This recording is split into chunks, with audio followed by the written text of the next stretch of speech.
Sesuai request ya, saya akan bahas tentang manipulasi advance dulu. Untuk viewer baru, saya sarankan untuk melihat kuliah manipulasi dari episode 0 baru nonton video ini. Oh ya, yang di bawah umur juga jangan nonton video ini ya. Mending segera keluar dan lihat konten saya yang lain aja. Langsung aja ya. Banyak sekali orang yang terkunci di dalam dunianya sendiri. Dan karena mereka mengunci diri mereka sendiri, ini biasanya bikin kita sulit untuk mendekati mereka. Nah, salah satu cara untuk menarik mereka keluar dari kandang atau kerangkeng mereka itu dengan masuk ke dalam jiwanya.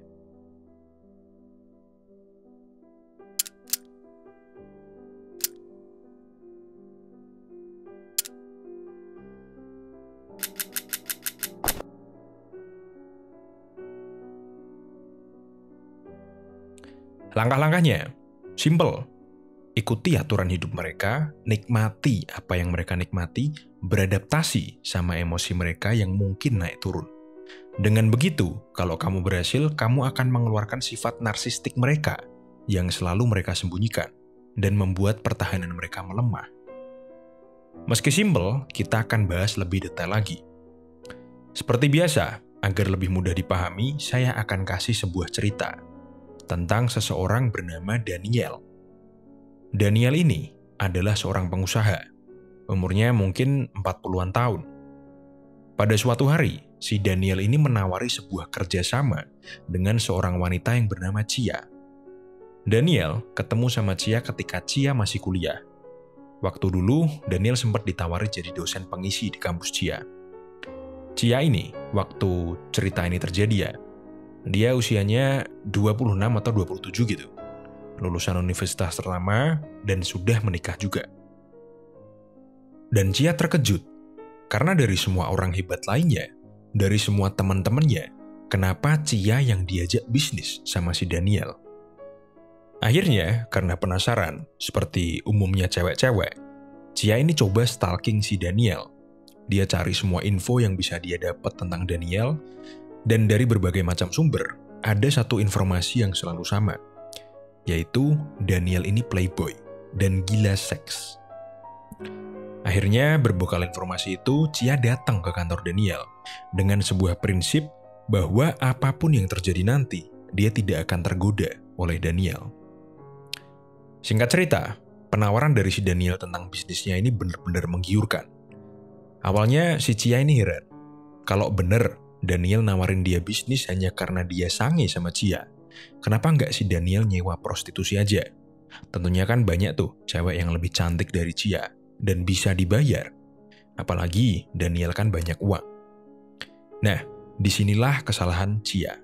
Chia nggak tahu bahwa orang-orang seperti Daniel ini, orang yang manipulatif dan sedikit psikopat, dia jauh lebih suka tantangan dan akan lebih merasa nikmat ketika bisa nge-seks dengan hasil buruannya. Lanjut ya. Daniel ini pinter. Dia tanpa perlu melakukan langkah-langkah yang ribet, dia berhasil bikin si Chia overthink. Kenapa? Daniel, meski dia sudah terkenal playboy, reputasinya jelek, dia pede aja buat ngincer Chia. Dan dia nggak takut seandainya Chia tahu bahwa Daniel ini playboy. Lalu tentang penawaran bisnis si Daniel. Daniel kan bisnisman, dia punya banyak sekali pengalaman tentang bisnis, jadi dia gampang banget tuh buat membuat Chia tertarik lah pada bisnisnya. Apalagi kalau diiming-imingi dengan keuntungan besar. Semakin tertarik kan Chia? Nah, karena ini adalah bisnis pertamanya Chia, dan dia tergoda dengan kemungkinan profit yang akan didapatkan, maka Chia tetap maju. Dan Chia takut seandainya si Daniel ini coba untuk godain Chia atau flirting sama Chia. Lalu Chia merespon Daniel dengan buruk dan akhirnya mereka nggak jadi bisnis. Maka dari itu, Chia bertekad lagi bahwa dia akan membalas godaan si Daniel secukupnya aja, sewajarnya aja, dan membatasi diri, supaya bisnisnya tetap jalan dan dia tidak ada resiko akan diajak seks sama si Daniel. Proses membangun bisnisnya berjalan selama beberapa bulan, dan si Daniel terus mencoba flirting sama Chia.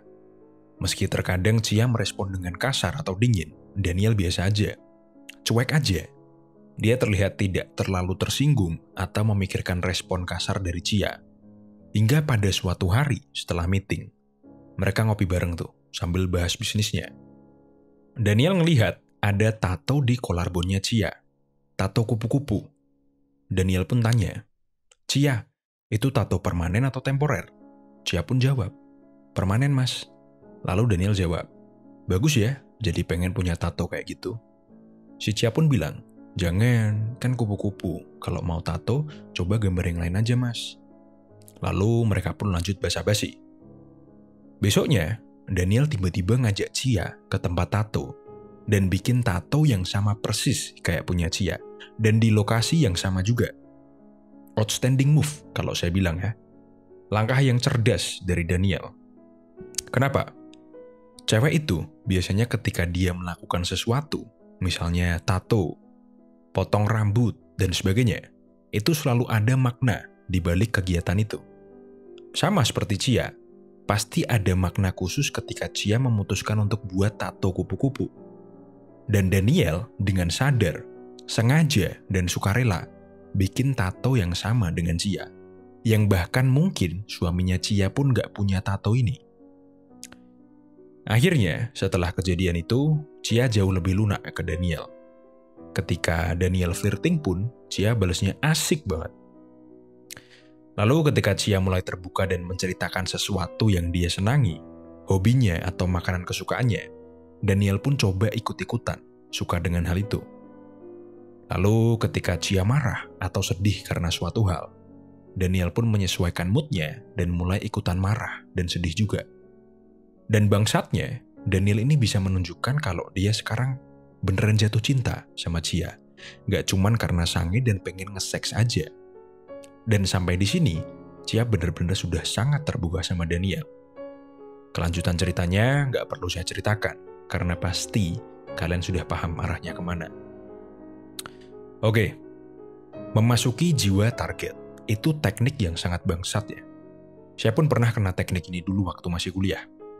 Saya dideketin cewek, ketika saya cerita saya suka Liverpool, dia pun ikutan suka, dan bahkan ngajak saya bahas Liverpool, dan juga ngingetin saya jadwal main Liverpool. Yang padahal kalian sendiri tahu, zaman dulu Liverpool tuh busuk banget, tapi dia suka. Jadi kayak seakan-akan saya merasa bahwa dia ini beneran cinta gitu loh sama saya. Dan gak cuman itu aja, ketika saya ke warnet, dia ikutan main di warnet. Ketika saya nonton anime, dia ikutan nonton anime itu, dan sebagainya.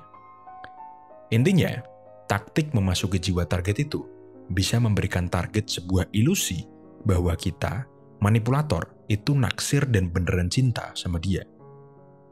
Kenapa? Karena kita menirukan dia. Bahasa negosiasinya kalau di konten kuliah negosiasi, itu mirroring. Kita dengan sengaja melakukan mirroring terhadap jiwa target kita.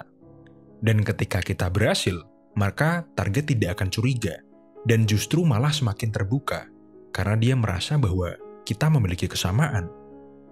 Dan kalau kalian sudah semakin masuk ke dalam jiwanya, maka akan muncul ilusi bahwa apa yang kalian mau, apa yang kalian suka, dan apa yang kalian inginkan, itu juga merupakan keinginannya. Kalau kalian pengen nge-seks, berarti dia juga pengen nge-seks. Kalau kalian pengen ini, berarti dia juga pengen ini. Kenapa? Karena dia merasa bahwa kalian memiliki jiwa yang sama. Simple.